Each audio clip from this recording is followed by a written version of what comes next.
আসসালামু আলাইকুম সবাইকে, শুভ সন্ধ্যা। আজকে আমি এখানে কাঁঠালের মৌলি ভাজি করব। আর এই কাঁঠালের মৌলিটা কে কে খেয়েছেন আমি জানি না, তবে এটা ভাজি করতে আমার কাছে অনেক ভালো লাগে আর এটা খেতেও অনেক অনেক মজার হয়। তো প্রথমে আমি আস্তা কয়েকটা শুকনো মরিচ দিয়ে দিলাম, তারপর আস্তা কয়েকটা কালো জিরা দিয়ে দিলাম। এখানে এখন পেঁয়াজ আর রসুন কুচি দিয়ে দিয়েছি। আর এই পেঁয়াজ রসুন কুচিটা লাল করে ভেজে নেব। যখন এর পেঁয়াজ রসুনটা বাদামি হয়ে আসবে তখন এখানে কিছু আস্ত তেজপাতা দিয়ে দেব, আর কয়েকটা দারচিনি দিয়ে দেব, আর কয়েকটা এলাচ দিয়ে দেব, আর সামান্য পরিমাণে পানি দিয়ে দেব যেন মানে তেল মশলাটা পুড়ে না যায়।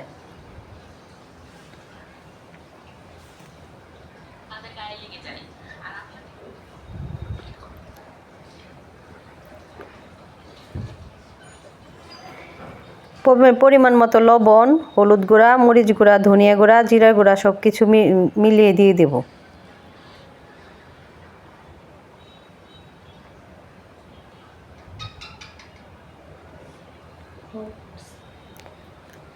এখন মশলাটা ভালোভাবে নেড়ে চেড়ে মিশিয়ে নেব।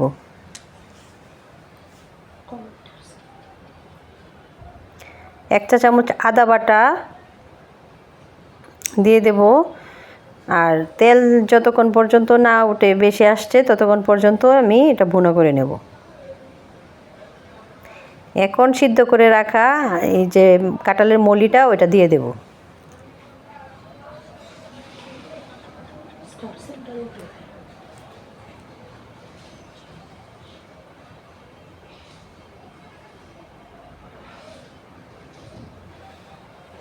ভালোভাবে নেড়ে চেড়ে মিশিয়ে নেব।